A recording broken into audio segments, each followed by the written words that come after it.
Beverly Martinez had been running on 3 hours of sleep and pure adrenaline when she finally pulled into the courthouse parking lot. Her hands still trembled slightly as she turned off the engine of her beat-up Honda Civic, the same car that had carried her through nursing school, 2 pregnancies, and countless emergency calls at Charlotte Memorial Hospital. The morning Charlotte skyline stretched before her, crisp and unforgiving in the October air. Beverly checked the dashboard clock. 8:43 a.m. She had exactly 4 minutes to make it inside courtroom 3C for the custody hearing that would determine whether she kept her children. She hadn't planned to arrive in scrubs. Nobody plans for that. But when the trauma alert had sounded at 3:17 a.m. for a 17-year-old car accident victim, Beverly hadn't hesitated. She'd worked through the night, pressing gauze to wounds, calling out medication orders, performing compressions until the girl's heartbeat stabilized. The blood on her blue scrubs wasn't metaphorical, it was proof of a life saved. Now, stepping out of her car, Beverly caught her reflection in the side mirror. Her dark hair was pulled back in a hasty ponytail, a few strands escaping around her face. Her hospital ID badge still hung from her scrub top, and her sneakers were scuffed from years of 12-hour shifts. She looked exactly like what she was, a single mother who'd just finished an 18-hour shift and was fighting to keep her world from falling apart. Inside the courthouse, the marble floors echoed with the click of dress shoes and the rustle of expensive suits. Beverly's rubber-soled sneakers squeaked slightly as she made her way toward the courtroom, drawing curious glances from lawyers and court officials. She wasn't supposed to stand out, but everything about her, from her wrinkled scrubs to the faint smell of hospital disinfectant, marked her as different. The gallery was already filling when she entered. Her ex-husband, Michael, sat confidently at the plaintiff's table in a charcoal grey suit, his attorney whispering something that made him smirk. Michael looked polished, well-rested, like a man who'd spent the morning reviewing talking points rather than saving lives. When his eyes briefly met Beverly's, there was something calculating in his expression, as if her appearance confirmed everything he'd been telling his lawyer about her inability to balance motherhood with her demanding career. Beverly's attorney, Jacob Rodriguez, rose slightly when he saw her, his expression carefully neutral despite the concern in his eyes. He'd warned her about court appearances, about the importance of presentation, but they both knew she'd had no choice. Jacob was good, one of the few family lawyers who took cases on sliding scale payments, but even he couldn't work miracles against the image she presented walking into that courtroom. At exactly 9:30 a.m., Judge Patricia Morales entered, her black robe flowing behind her like authority itself. Judge Morales was known for running a tight courtroom, for her sharp questioning and her intolerance for anything she deemed unprofessional. She was in her early 60s, impeccably dressed beneath her robe, and her reputation for fairness was matched only by her reputation for demanding respect. The judge's eyes swept the courtroom with practiced efficiency, taking in the lawyers, the gallery, the court reporter. When her gaze landed on Beverly, it stopped. There was a pause, brief but noticeable, as Judge Morales took in the sight of the woman in blood-stained scrubs sitting in her courtroom. "Ms. Martinez," Judge Morales said, her voice carrying the weight of decades on the bench, "are you under the impression that this is a hospital?" The question hung in the air like a challenge. Beverly felt every eye in the courtroom turn toward her, felt the weight of judgment settling on her shoulders like a heavy coat. She could hear whispers starting in the back rows, could sense Michael's satisfaction radiating from across the room. But Beverly had faced worse than courtroom judgment. She'd held dying patients in her arms, had made split-second decisions that meant the difference between life and death. This was pressure, yes, but it wasn't panic. "No, Your Honor," Beverly replied, her voice quiet but steady. I just finished my shift. I came straight here. The judge's eyebrow arched slightly. This is a courtroom, Ms. Martinez, not a break room. You are expected to dress appropriately. This is a custody hearing, not an after-hours shift. The murmurs in the gallery grew louder. Beverly could feel Jacob tensing beside her, ready to intervene, but something inside her was crystallizing. For months, she'd felt like she was drowning, working impossible hours to provide for her children, while Michael painted her as an absent, career-obsessed mother. She'd been apologizing for her dedication, defending her choices, explaining why being a good nurse made her a good mother. But sitting there in her stained scrubs, Beverly realized she was done apologizing for showing up. She was done explaining why saving lives mattered. The blood on her uniform wasn't a mark of shame, it was proof of service. What happened next would change everything. Judge Morales leaned forward slightly, her expression hardening. The whispers in the gallery had grown louder, creating a buzz of disapproval that seemed to feed the judge's irritation. Beverly could see Michael's attorney, David Grant, barely suppressing a smile as he adjusted his tie. This was exactly what they'd hoped for. Ms. Martinez, Judge Morales continued, her voice cutting through the courtroom chatter. Your appearance suggests a fundamental lack of respect for these proceedings. A custody hearing is one of the most serious matters that comes before this. Court, the future of your children depends on what happens here today. Beverly felt her chest tighten. She glanced at Jacob, who was already half rising from his chair, preparing to object or explain. But Beverly placed a gentle hand on his arm, keeping her eyes fixed on the judge. Your Honor, Beverly said, her voice carrying just enough to reach the bench. With respect, I understand the gravity of these proceedings. That's exactly why I'm here. Judge Morales's expression sharpened. Then perhaps you can explain why you felt it appropriate to appear before this court, looking like you just walked off a hospital floor. The question was loaded with judgment, designed to put Beverly on the defensive. She could feel the courtroom waiting for her to stumble, to offer some stammering excuse about not having time to change. Michael leaned back in his chair, his confidence growing with each passing second. Because I did just walk off a hospital floor, Your Honor, Beverly replied simply. A 17-year-old girl was brought in 3 hours ago. She was dying.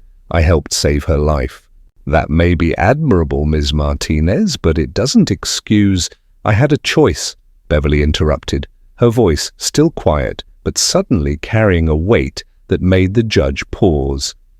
I could leave a dying child to change clothes, or I could save her life and come here as I am. The courtroom fell silent. Even the court reporter's fingers paused over her keys. Judge Morales stared at Beverly for a long moment, clearly unused to being interrupted. Ms. Martinez, the judge said finally, her tone ice-cold. You are out of order. In my courtroom, you will speak when spoken to and answer the questions asked. Your inability to manage your time and appearance speaks directly to your fitness. As a parent, the words hit like a physical blow.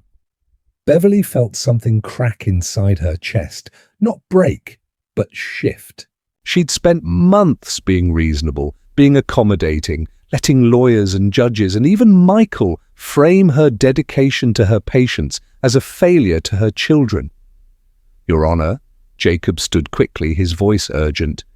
My client has worked tirelessly to provide for her children while serving the community as Mr. Rodriguez.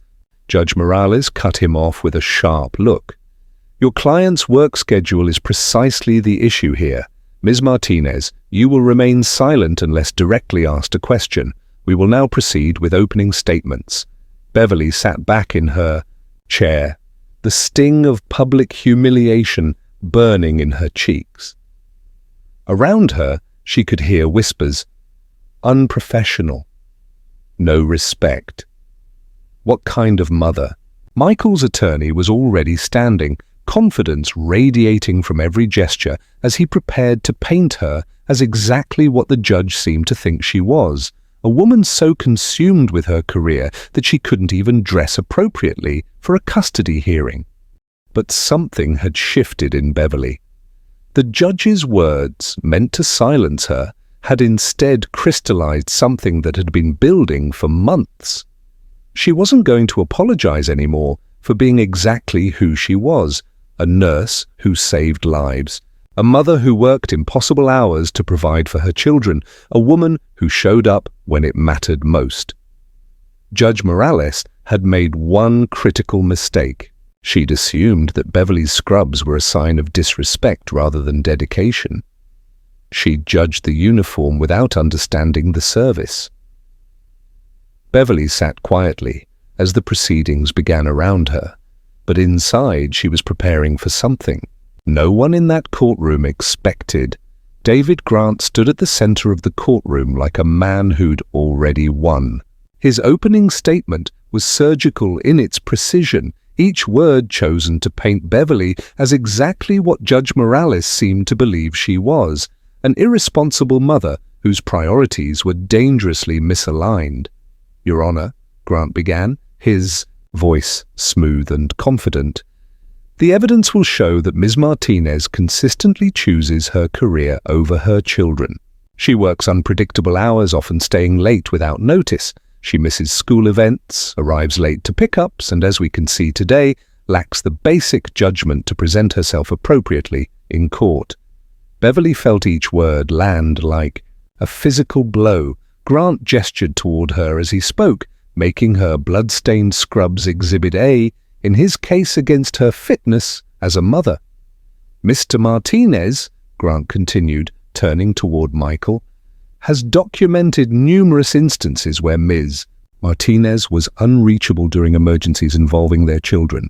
While she was saving lives at the hospital, her own children were left to fend for themselves.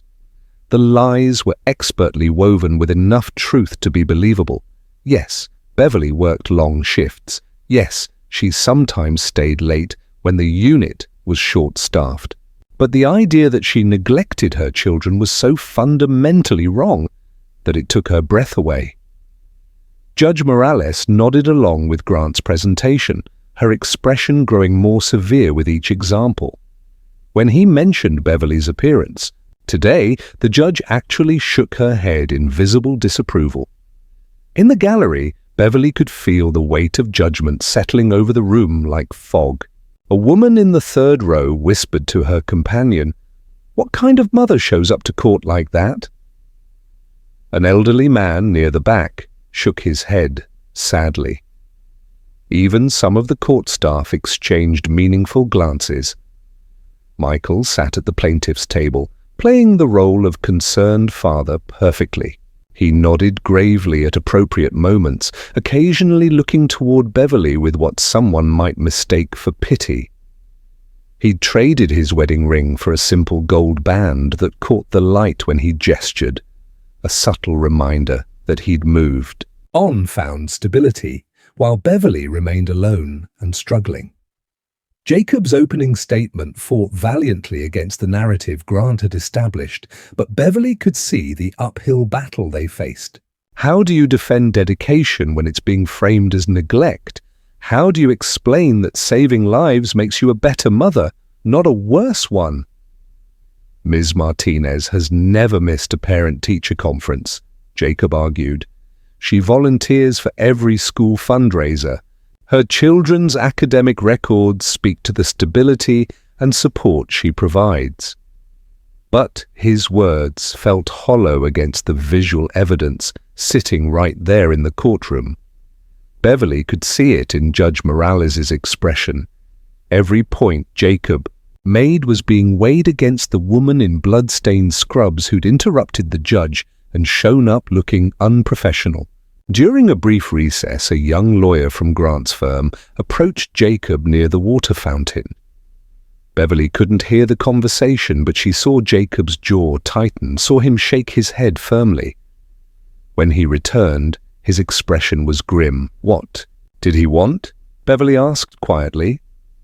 "Settlement offer," Jacob replied, his voice low. "Supervised visitation, weekends only." Beverly's blood ran cold. "What did you tell him?" "I told him to go to hell," Jacob said simply. "But Beverly, I have to be honest with you, this isn't going the way we hoped. The judge has already made up her mind about your priorities." Beverly looked across the courtroom at Michael, who was laughing quietly at something his attorney had said. He caught her looking and gave her the slightest nod, not acknowledgement, but victory. He thought he'd already won. That's when Beverly realized that playing defense wasn't going to work.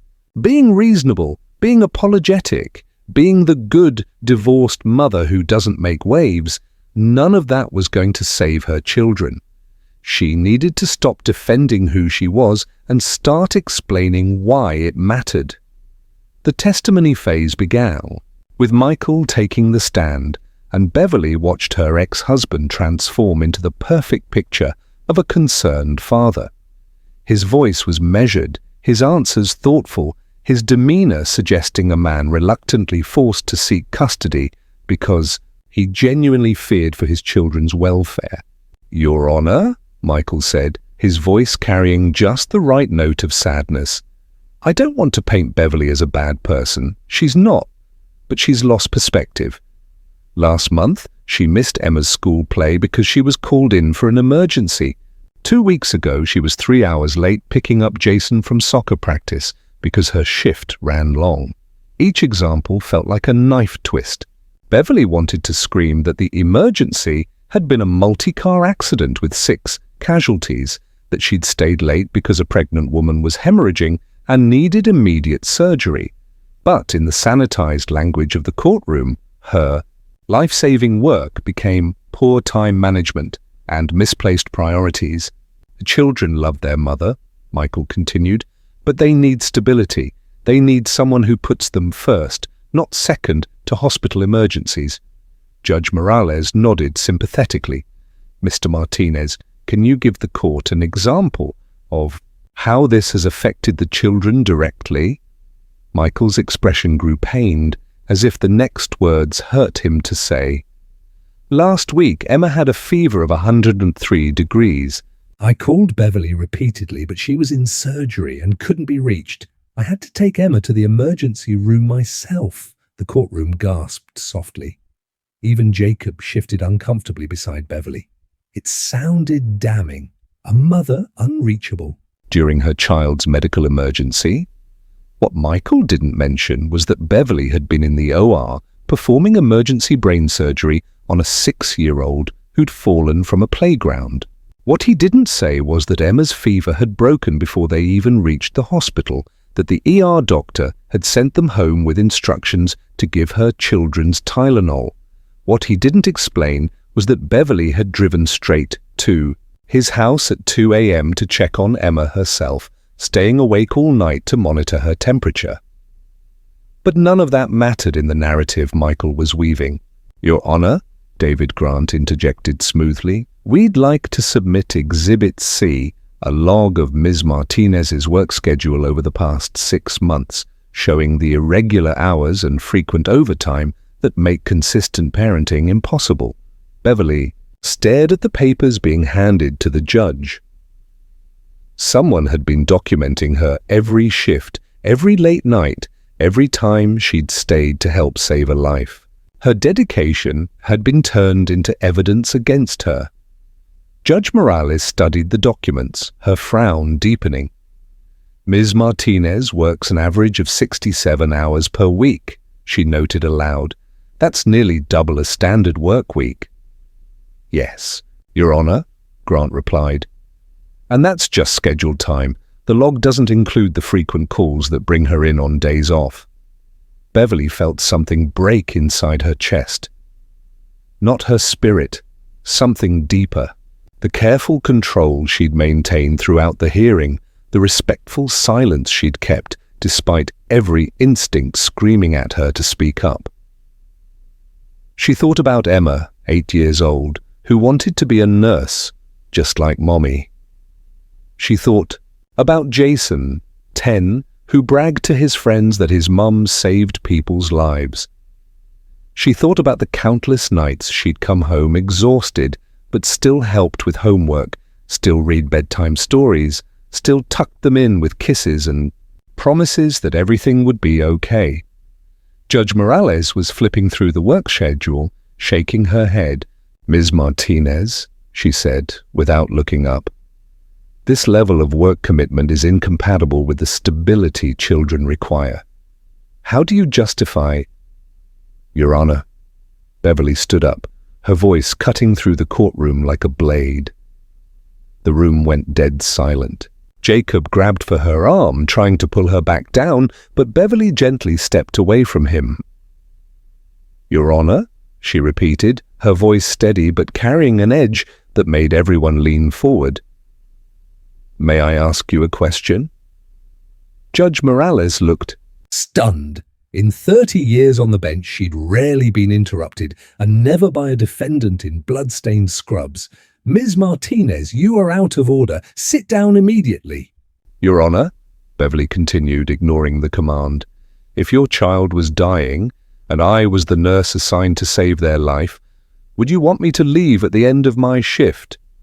The question hung in the air like smoke. Judge Morales opened her mouth to respond, but no words came. Beverly took a step forward. "Would you want me to look at the clock and say, 'Sorry, my shift ended 5 minutes ago'? Or would you want me to stay until your child was breathing again?"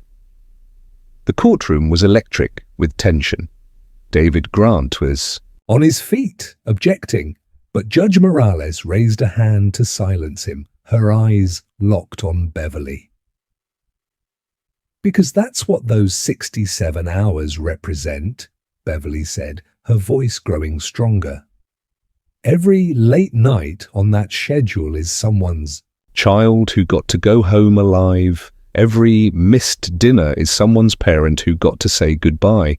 Every single hour you're using against me is proof that I understand what it means to save a life." She paused, letting her words settle. "And that, Your Honor, is exactly the kind of mother I want my children to have." The silence that followed Beverly's words was deafening. Judge Morales stared at her, mouth slightly open, as if seeing her for the first time. The courtroom held its collective breath, waiting for the explosion that seemed inevitable, but instead of fury, something else flickered across the judge's face. Uncertainty. "Ms. Martinez," Judge Morales said finally, her voice lacking its earlier sharpness, "you will sit down. This outburst is—" "Not an outburst, Your Honor," Beverly interrupted gently. "It's the truth." David Grant was scrambling now, sensing that the narrative was slipping away from him. "Your Honor, this emotional manipulation cannot be allowed." "To Mr. Grant," Judge Morales cut him off, her eyes still fixed on Beverly. "I can handle my own courtroom." Beverly remained standing, and for the first time since entering the courthouse, she felt like herself again. Not the defensive, apologetic woman who'd been sitting quietly while her life was dissected, but the nurse who made life-or-death decisions with calm authority. "Your Honor," Jacob said, rising slowly, "if it please the court, the defense would like to call a witness." Judge Morales blinked, clearly struggling to regain her composure. "This witness wasn't on your list, Mr. Rodriguez." She volunteered. "To come, Your Honor. She drove here directly from Charlotte Memorial Hospital." As if summoned by those words, the heavy courtroom doors opened. A woman in her early 50s entered, wearing a white lab coat over professional clothes. Her name, badge-read Dr. Sarah Chen, Chief of Emergency Medicine. She moved with the confident stride of someone accustomed to command, and her presence immediately shifted the energy in the room. Beverly's eyes widened in shock. She hadn't spoken to Dr. Chen since leaving the hospital that morning. They'd worked together for 7 years, but Beverly had never expected her supervisor to show up in court. "Dr. Chen," Jacob said as she was sworn in, "how long have you worked with Ms. Martinez?" 7 years, Dr. Chen replied, her voice clear and authoritative. "Beverly started as a new graduate nurse and has become one of our most valuable team members. In your professional opinion, how would you describe her performance?" Dr. Chen turned toward Judge Morales, addressing her directly. "Your Honor, in 23 years of emergency medicine, I've worked with hundreds of nurses. Beverly Martinez is the one I call when everything else has failed." The words landed like a physical presence in the room. Even David Grant stopped, shuffling his papers. "Can you elaborate on that?" Jacob asked. "Last month we had a code blue, a child who'd stopped breathing after a drowning accident. The team was struggling, the parents were hysterical, and we were losing him. Beverly took charge. She didn't just follow protocols, she anticipated needs, calmed the family, and coordinated a successful resuscitation. That child is alive today because Beverly Martinez refused to give up." Judge Morales leaned forward slightly. "Dr. Chen, what about Ms. Martinez's schedule?" "The court has been presented with evidence that she works excessive hours." Dr. Chen's expression hardened. "Your Honor, Beverly works the hours she works because people are dying. When she stays late, it's because someone needs her. When she comes in on her day off, it's because we're short-staffed and lives are at stake. But surely there are other nurses who could—" "No, Your Honor, there aren't." Dr. Chen's voice was firm. "Good nurses follow orders. Great nurses anticipate problems. Beverly Martinez prevents disasters before they happen. She's the nurse who notices when a patient's vitals are trending wrong before the monitor's alarm. She's the one who catches medication errors that could be fatal. She doesn't just work in our ER, she makes it function." Beverly felt tears prick her eyes, but she blinked them back. She'd never heard Dr. Chen speak about her work this way. "Dr. Chen," Jacob continued, "are you aware that Ms. Martinez came to court today directly from an 18-hour shift?" "I am." "She stayed to save a 17-year-old girl who was brought in after a car accident. Without Beverly's intervention, that girl would have died." Judge Morales shifted in her chair, glancing at Beverly's bloodstained scrubs with what looked like new understanding. "Your Honor," Dr. Chen continued, "I have a letter here, written by the parents of that 17-year-old girl. They learned why Beverly had to leave for court this morning." She pulled out a folded piece of paper. "They asked me to read this aloud." The courtroom was completely silent as Dr. Chen unfolded the letter. "To the judge hearing Beverly Martinez's case," she read, "we don't know you and we don't know the law. But we know that without Beverly Martinez, our daughter would be dead. She worked through the night to save Sarah's life, and then she left to fight for her own children. If Beverly Martinez isn't fit to be a mother, then we don't understand what motherhood means. Please give her children back. She's earned them 1,000 times over." The letter seemed to echo in the sudden quiet. Beverly saw a woman in the gallery wipe her eyes, saw a court clerk look away to compose herself. Judge Morales stared at the letter for a long moment, then looked at Beverly with an expression that was completely different from the one she'd worn an hour earlier. The fight was far from over, but something fundamental had shifted. The truth was finally being heard. David Grant was visibly struggling now, his confident demeanor cracking like ice under pressure. He approached Dr. Chen for cross-examination, but his usual sharp tactics seemed suddenly inappropriate against someone who'd just read a letter from grateful parents. "Dr. Chen," Grant began, his voice less assured than before, "while Ms. Martinez's dedication is admirable, Doesn't her commitment to work necessarily detract from her availability to her children? Dr. Chen's response was immediate and unflinching. Mr. Grant, Beverly Martinez has never missed a day of work due to a family issue, but she has missed work, unpaid, to attend every single school event for her children. I know because I approve the time-off requests. Grant paused, clearly not expecting that answer.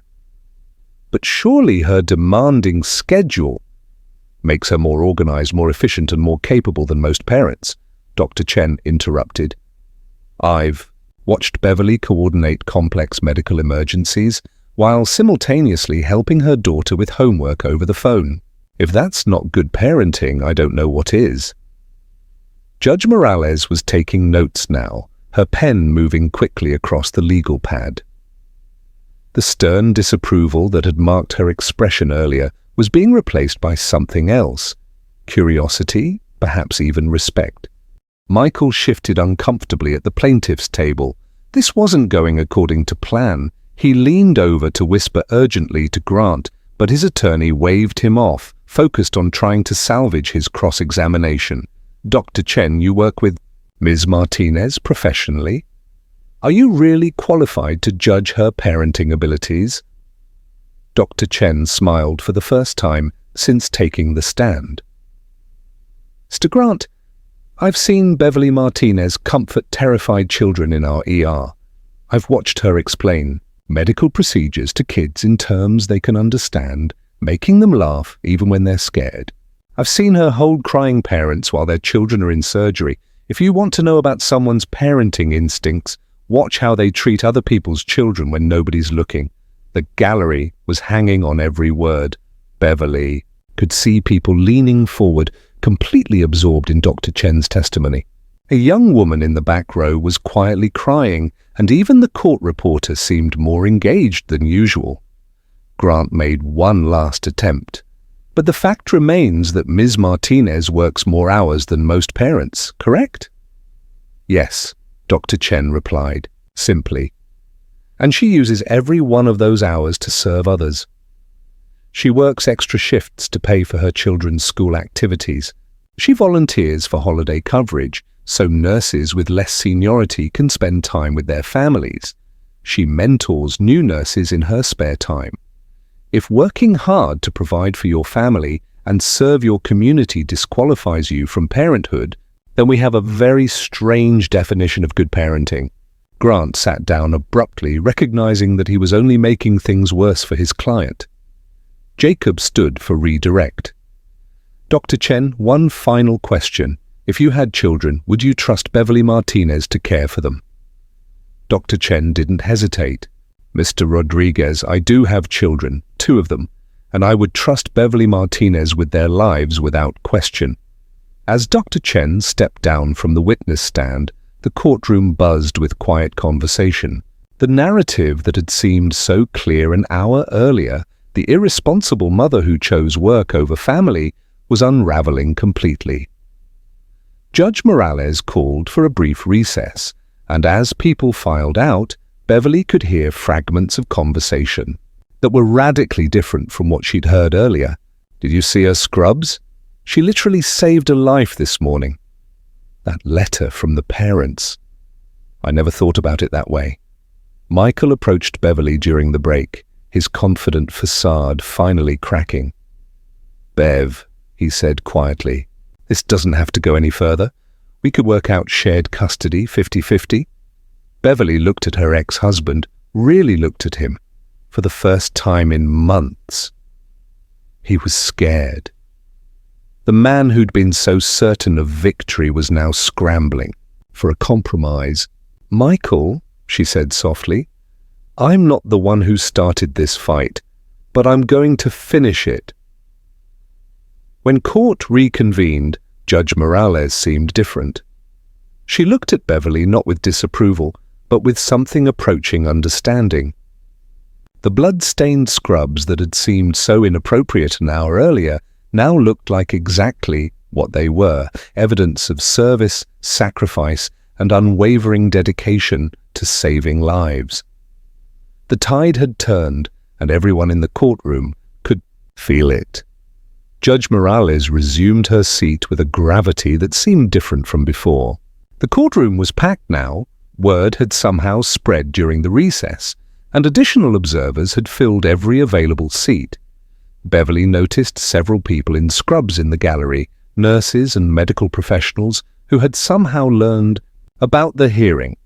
"Before we proceed to closing arguments," Judge Morales announced, "I have some questions for Ms. Martinez." Beverly stood, her heart pounding but her spine straight, after hours of sitting quietly while others debated her fitness. As a mother, she was finally being asked to speak for herself. "Ms. Martinez," the judge began, her tone completely different from the sharp disapproval of earlier. "When you made the decision to come to court directly from your shift, what went through your mind?" Beverly took a breath, gathering her thoughts. Your Honor, I looked at the clock and realized I had a choice. I could leave a dying 17-year-old to change clothes, or I could finish what I started and come here as I was. It wasn't really a choice at all. You weren't concerned about the impression you might make? I was terrified, Beverly admitted. Honestly, but not about my appearance. I was terrified about losing my children. And I realized that if I lost them because I chose to save someone else's child first, then at least I could live with that decision.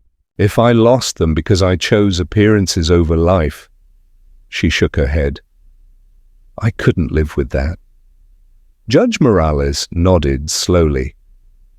Ms. Martinez, Mr. Grant has argued that your work schedule makes you unavailable to your children. How do you respond to that? Beverly's voice grew stronger. Your Honor, I work the hours I work so my children can have the life they deserve. But more than that, I work those hours because it's who I am. I want my children to grow up knowing that when someone needs help, you don't look at the clock, you don't check your schedule, you help.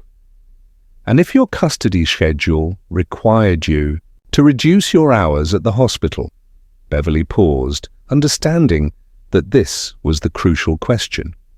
Your Honor, I would do whatever the court required, but I hope the court understands that my work doesn't take me away from my children. It shows them what it means to serve others. When my daughter says she wants to be a nurse like Mommy, when my son tells his friends that I save people's lives, they're not talking about someone who's absent. They're talking about someone who shows up when it matters most. Judge Morales was quiet for a long moment. Then she turned to David Grant. Mr. Grant, your closing argument. Grant stood, but the fire had gone out of his presentation. Your Honor, the plaintiff's position remains that consistency and availability are paramount in child rearing. While Ms. Martinez's dedication to her profession is commendable, Mr. Martinez can provide a more stable environment. Mr. Grant, Judge Morales interrupted. What is your client's profession? Grant looked confused. He's in sales, Your Honor, medical equipment sales. So he profits from the very hospitals where Ms. Martinez saves lives? The question hung in the air like an accusation. Grant stammered, That's not really relevant, isn't it? Judge Morales's voice was sharp again, but this time directed at the plaintiff's table. Mr. Martinez, please stand. Michael rose reluctantly, his confident demeanor completely gone. Mr. Martinez, you profit from selling equipment to hospitals, correct? Yes, Your Honor. And your ex-wife uses that equipment to save lives? Yes, Your Honor. So you understand the value of medical professionals, the importance of their work? Michael's face was flushed. Of course, Your Honor. Then perhaps you can explain to this court why you believe the mother of your children should be penalized for excelling at work that you yourself profit from. The courtroom was dead silent. Michael opened his mouth, but no words came. Judge Morales turned to Jacob. Mr. Rodriguez, your closing argument. Jacob stood, but his closing was simple and brief. Your Honor, my client has already given her closing argument. She gave it with her actions, with her choices, and with her words. Beverly Martinez didn't come to court today to make a point about dedication or service. She came because she is dedicated to serving others, including her own children. The blood on her scrubs isn't evidence of poor judgment. It's evidence of exactly the kind of mother every child deserves to have.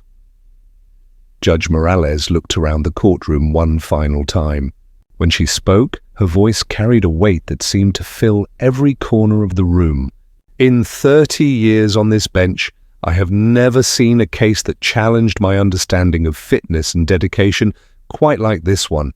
Ms. Martinez, when you walked into my courtroom this morning, I saw someone who appeared unprofessional, someone who seemed to lack respect for these proceedings. Beverly's heart sank, but Judge Morales continued, I was wrong. What I failed to see was someone who had spent 18 hours saving lives, someone who chose service over appearance, someone who embodies the very values we should want in a parent. Your scrubs aren't evidence of disrespect. They're evidence of sacrifice. Your schedule isn't proof of neglect. It's proof of dedication. The judge paused, looking directly at Beverly. Full custody remains with Ms. Beverly Martinez. Mr. Martinez will retain his current visitation rights. This court finds no evidence that Ms. Martinez is anything other than an exemplary mother whose children are fortunate to have her. The courtroom erupted, not in chaos, but in sustained applause that started with the nurses in the gallery and spread throughout the room. People stood, some wiping tears, others smiling broadly. Even the court reporter was clapping. Beverly sat down heavily, overwhelmed by a relief so profound it felt like drowning in reverse. Jacob squeezed her shoulder, grinning widely. But it was Judge Morales who had the final word, speaking over the applause. And let the record reflect that from this day forward, any medical professional appearing in this courtroom directly from patient care will be offered accommodation, not criticism. Ms. Martinez, thank you for reminding this court what true service looks like. The applause continued, washing over Beverly like a tide of vindication and recognition. She had won more than custody. She had won respect for every parent who chose service over convenience, dedication over appearance. She had won by being exactly who she was. 3 months later, Beverly was folding laundry in her living room when her daughter, Emma, burst through the front door, backpack flying, cheeks flushed from running. "Mom! Mom! You're on TV again!" Beverly looked up from the pile of scrubs she was folding. Clean ones this time, soft blue cotton that smelled like home instead of hospital antiseptic. Emma was pointing excitedly at her tablet, where a news segment was playing. Nurse Beverly Martinez's courtroom speech has inspired new legislation in 12 states, the anchor was saying. The Martinez standard ensures that essential workers cannot be penalized in legal proceedings for appearing directly from emergency duties. Beverly shook her head, still amazed by how that one morning had rippled outward. Her phone had been ringing for weeks, interview requests, speaking invitations, book deals. She'd turned down most of them, accepting only a few opportunities to speak at nursing conferences about work-life balance and professional dignity. "Are you famous, Mum?" 10-year-old Jason asked, looking up from his homework at the kitchen table. "No, sweetheart," Beverly replied, sitting down next to Emma on the couch. "I just did what I always do, showed up when it mattered." The truth was, life had settled back into its familiar rhythm remarkably quickly. She still worked long shifts at Charlotte Memorial, still came home exhausted some nights, still helped with homework and attended school events. The difference was that she no longer apologized for any of it. Her phone buzzed with a text from Dr. Chen. "Saw the news segment, still proud to work with you. By the way, that 17-year-old girl, Sarah, graduated from physical therapy today, full recovery." Beverly smiled, typing back, "Best news I've heard all week." That evening, she was reading bedtime stories to Emma when her daughter asked a question that stopped her cold. "Mom, why did that judge think your scrubs were bad?" Beverly set down the book, a story about a brave princess who saved her kingdom by being kind, and considered her answer carefully. "Well, honey, sometimes people think that looking a certain way is more important than doing good things. The judge learned that day that it's not about what you wear. It's about what you do when people need you." Emma nodded solemnly, then brightened. "Like how you helped that girl, Sarah?" "Exactly like that. I still want to be a nurse like you when I grow up." Beverly kissed her daughter's forehead. "You can be anything you want, baby. Just remember to show up for people who need you." Later that night, after both children were asleep, Beverly sat on her porch with a cup of tea, looking up at the Charlotte skyline. Her phone rang, Jacob calling with news about a family law reform initiative that wanted her input. "They're calling it the Martinez Protocol," he explained. "New guidelines for how family courts handle cases involving essential workers. Beverly, what you did that day, it's changing things." After hanging up, Beverly remained on the porch, thinking about that morning 3 months ago when she'd walked into court, terrified and exhausted. She'd thought she was just fighting for her children. She hadn't realized she was fighting for something bigger, the idea that dedication shouldn't be penalized, that service shouldn't be stigmatized, that showing up matters more than showing off. Her scrubs from that day were now displayed in the Smithsonian's Museum of American History, part of an exhibit on everyday heroes. The placard read, "The uniform that redefined professionalism, worn by Beverly Martinez during a custody hearing that sparked national dialogue about service, sacrifice, and what it truly means to put family first." But Beverly's real legacy wasn't in a museum. It was in Emma's determination to help people, in Jason's respect for hard work, in the hundreds of nurses who now felt more confident appearing in court after difficult shifts. As she headed inside, Beverly caught her reflection in the window, tired but peaceful, wearing old scrubs and fuzzy slippers, looking exactly like what she was. A mother, a nurse, a woman who had learned that authenticity was more powerful than any costume she could wear. Tomorrow, she would work another shift, save more lives, come home to help with homework and pack school lunches. She would show up, as she always had, because that's what good mothers do. They show up for everyone who needs them, including themselves. The bloodstained scrubs were gone, but the woman who had worn them remained, unpolished, unashamed, and absolutely unstoppable. In courtrooms across the country, judges now looked twice before criticizing a uniform that might represent someone rushing from saving a life to saving their family.